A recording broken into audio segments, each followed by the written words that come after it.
There you go, Joel. Hi, I'm Joel Emile, the creator of the Helping Hand Show. To watch more Helping Hand shows, go to our website, helpinghandshows.com. That's Helping Hand Shows, SHOWS.com. This show can also be heard on hamiltonradio.net. Also, I'm proud to announce that the new Helping Hand book is now available for sale on the website. It's a wonderful book to read. This Helping Hand show, it's called Starting Over.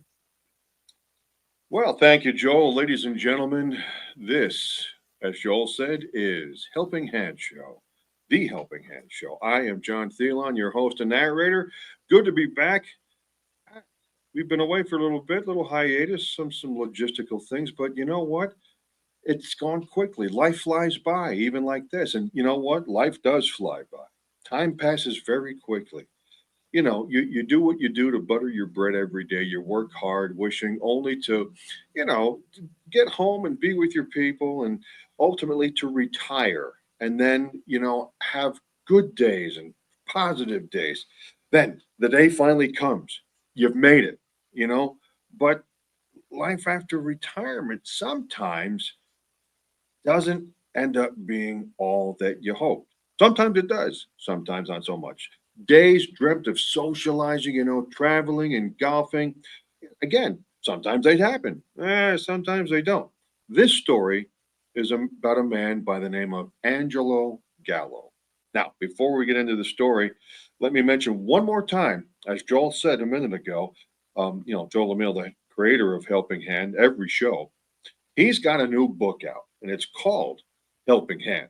And you can purchase it now on the helpinghandshows.com website. Again, Helping Hand Shows, plural, helpinghandshows.com. It's really a great book to read. And you know what? For whatever occasion, it makes a really, really nice gift. Now, back to our story. Angelo Gallo. So, Angelo, after working his entire life, he found himself alone. I get it. Welcome to my world, Angelo. His wife of 50 years passed on, and his daughter married, moved out of state, and well, that was that. Many of his friends have moved away, to the warmer climates, Arizona, New Mexico, Florida, so popular. They go for the warm weather. Or some of his friends too, being contemporaries of his, they have died as well. They've passed away. So as time has gone by, Angelo has found himself more and more just sitting around on the living room sofa, either watching TV or buzzing around on social media, believe it or not. And the only reason he would leave his house, was for his doctor visits, which happened kind of frequently. At any rate, retirement life for Angelo has become days of survival instead of golden years, fun times, exciting days, and all that would go with it. Then, one morning, his daughter, Susan Goldman, she gave him a call. She told him that they were moving back home and that also she was expecting a baby. Yes, she's pregnant. And that is when life happened. Angelo's life exploded with overwhelming joy, lots and lots of happiness. Angelo was going to become a grandpa. Yes, been there and done that too. I get it, Angelo. So he had for a long time wished for a grandchild, but his only child, Susan, well, she wasn't able to conceive. She and Bruce, her husband, they tried for a long time. For years, they tried. But you know how it goes. Life is sometimes filled with surprises. And if you believe and never give up, don't forget that. We'll talk about that later. If you never give up, you get these nice surprises. Susan and Bruce arrived at Angelo's house on a Saturday and they sat down for dinner. Hey, Dad, you remember how I said one day we'd be coming back home? Look at me. I'm pregnant. Can you believe it after all these years of trying? You're going to be a grandpa. How do you feel about all this? Susan, it's amazing. I still can't believe it. You look so beautiful. It's like you're glowing. You're going to be a mommy. Dad, it's crazy that Bruce got this great job offer from his company only 24 miles from here after I became pregnant. So once everything was approved, we packed up and here we are. If it's okay with you, I'm hoping we can move into my old bedroom and spend some time living here until we find a place to live. Wouldn't that be a dream come true for all of us?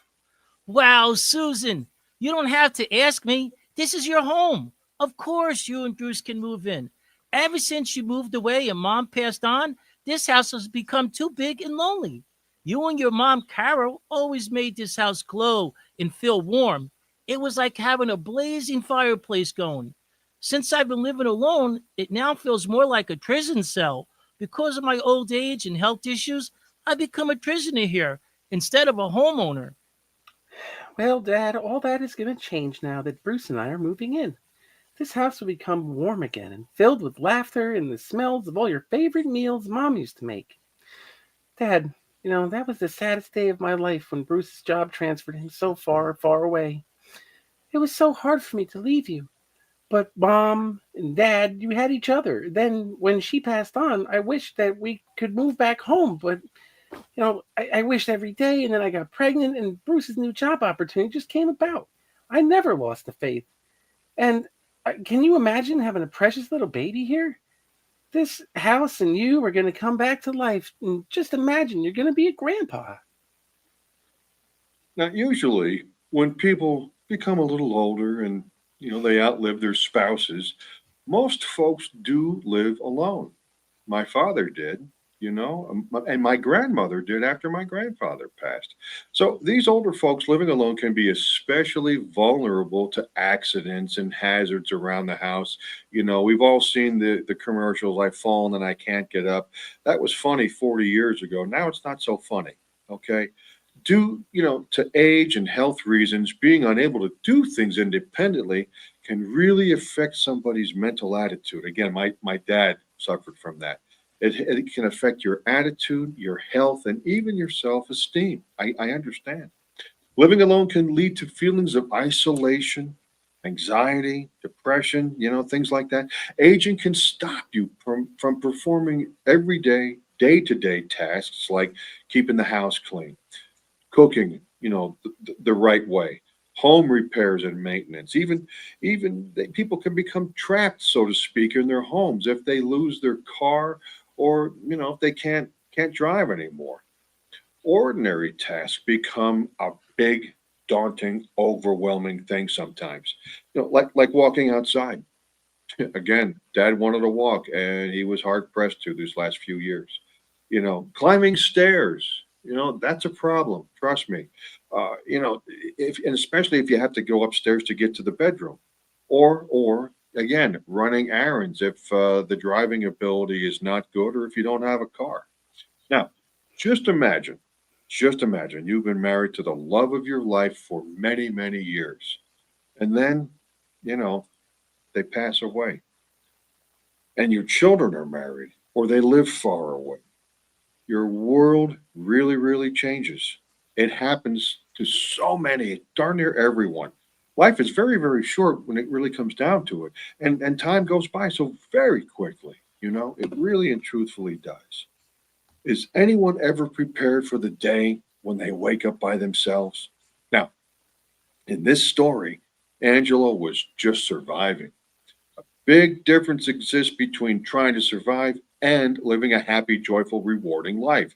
It is a big difference. So, if we're lucky enough to have children, friends, family members, neighbors, who we like and who like us, if we have those people still around, we need them the most as we get a little older and a little older and a little older. So, Susan's husband, Bruce, he begins to talk to Angela. So, Angelo, I know Susan talked to you about us moving in for a while until we find a place to live. I hope you're not overwhelmed by all the news of her being pregnant and us wanting to move back home. Um, I'm hoping this makes you happy, honestly. But I do understand living alone for all these years may have caused you to be a little set in your ways, and you might not want us here. Bruce, my daughter's moving back home. I have been wishing for this for such a long time. I cried the day you two moved away. Do you remember when you asked me for permission to marry Susan?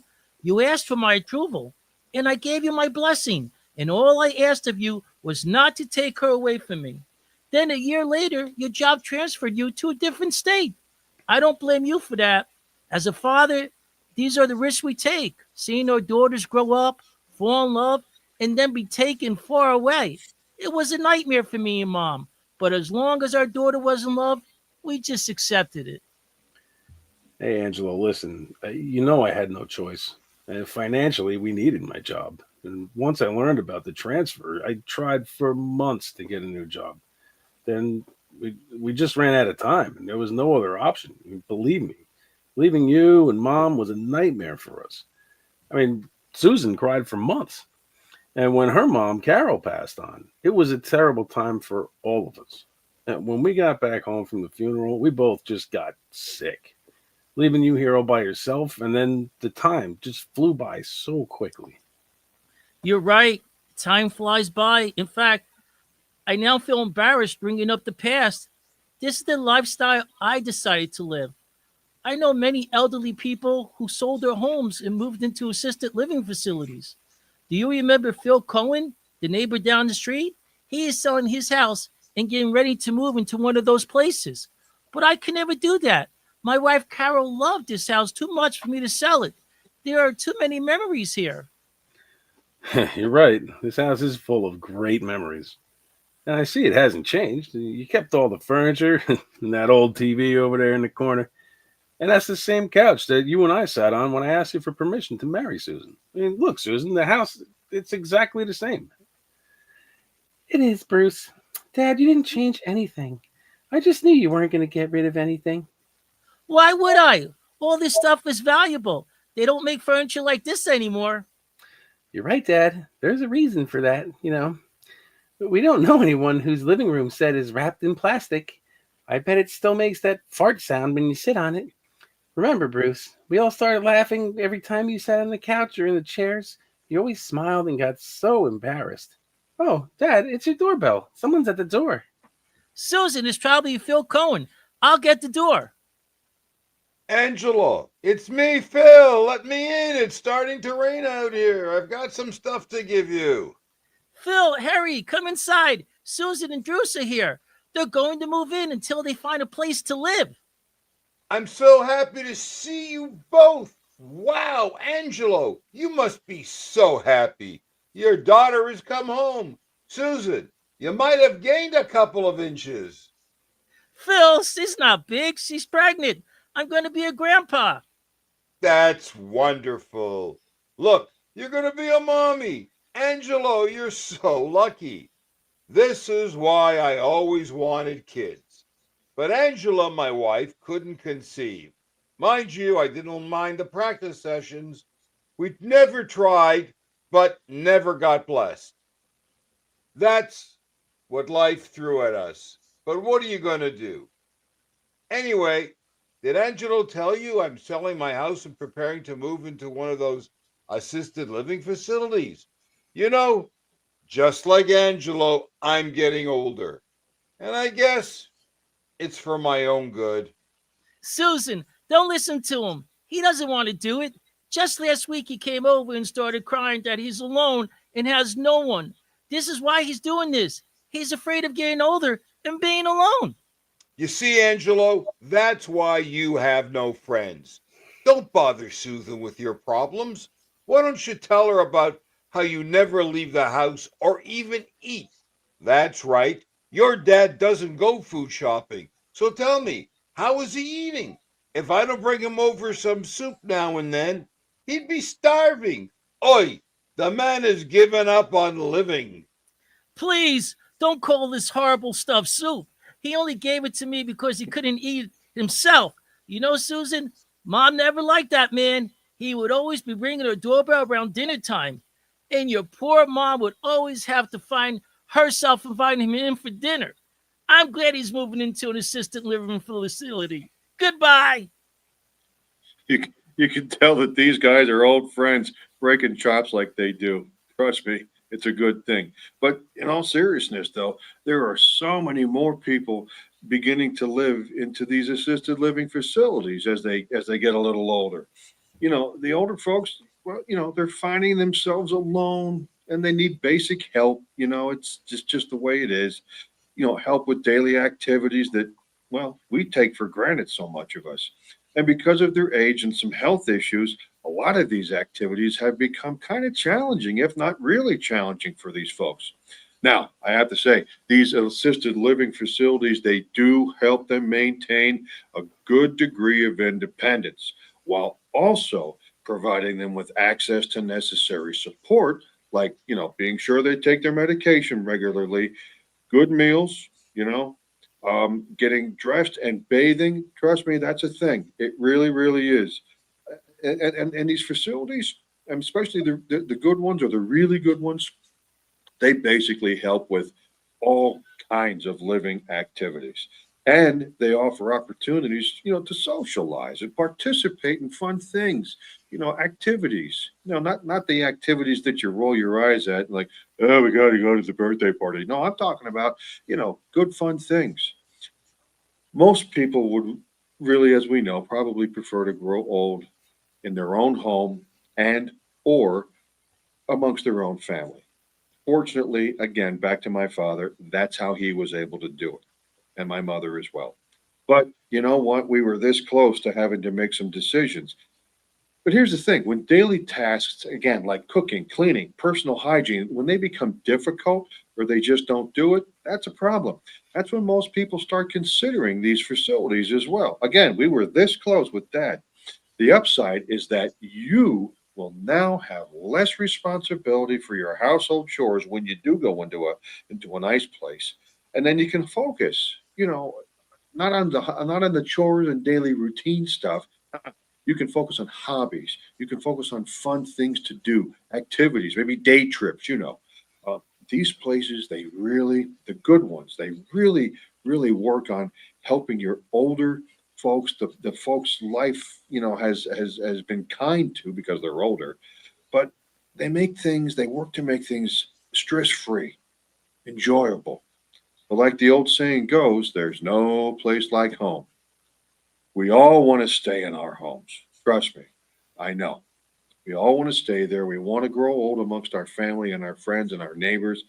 This is why in this story, Bill meets Susan and he makes her an interesting offer. Check it out. Susan, thanks so much for coming over. I'm so happy you and Bruce are coming back home to live. Your dad is so lucky. Just seeing the smile on his face was amazing. He hasn't smiled in a very long time. Anyway, your dad is right. I really don't want to sell my house and move into an assisted living facility. But with no kids of my own and no family members around, what do I have? To be honest, I'm okay living by myself. And I can do a lot more things than your dad can. I still go to the gym and I work out every day. And I'm still very independent. I can take care of myself, no problem. Now, you may not know this, but my mom, Helen, used to live downstairs. A long time ago, I converted the basement into a lovely apartment. It's really nice place to live, and it has its own private entry door. So, I came to the decision to change my plans, and I want to live there. So, I'm offering you my helping hand. You, Bruce, and the baby can live here in my house while I live in the apartment. This way, you can be close to your dad and me. And when I finally decide to sell, I'm selling to you. The end. Wow. You talk about offering up a helping hand. Bill, buddy, you're the guy. You're the dude. And that concludes our show for today. We really hope you've enjoyed it. And as always, to watch all of the Helping Hand shows, just simply go to our website. Again, it's Helping Hand Shows, all one word, helpinghandshows.com. And you can check out our show as well on hamiltonradio.net. Yeah. Also, one more time, that new Helping Hand book, It's available. You can get it on the website too. Again, it's a good read and it's a nice gift. Big, big time. Okay, so Helping Hand was conceived and created, of course, by our pal Joel Emil, who also is the writer of this episode. Here are the actors and who they played. Joel, he was Angelo Gallo tonight. Ryan Evans, well, he played two roles. He was Bruce Goldman and Susan Goldman. Thank you, Ryan, for filling in on a moment's notice there. And, Sean Cooper, he played Phil Cohn. It wasn't Sean Cooper. Stephen Tobas. No, Steve Tobis. I was going to say, you're not Sean Cooper, Steve. It's Steve. I'm reading the script, can you tell? Anyway, Steve Tobis, he filled in. Thank you, Steve. He played Phil Cohn. And as always, big thanks to our pal Gino DiPiero from HamiltonRadio.net. He's the recording engineer. He's our sound guy. He makes this thing look and sound good. And as for me, again, I'm your Uncle John Thielon, your host and narrator. And folks, we're going to wrap it up here. And always remember, as we do, keep the faith and don't give up. Don't ever give up. Your opportunity for success and everything that comes with it is right around the corner. It's closer than you think. Thanks for checking it out. We'll see you next time on Helping Hand. So long. Brought to you in part by FordMadisonGuitars.com.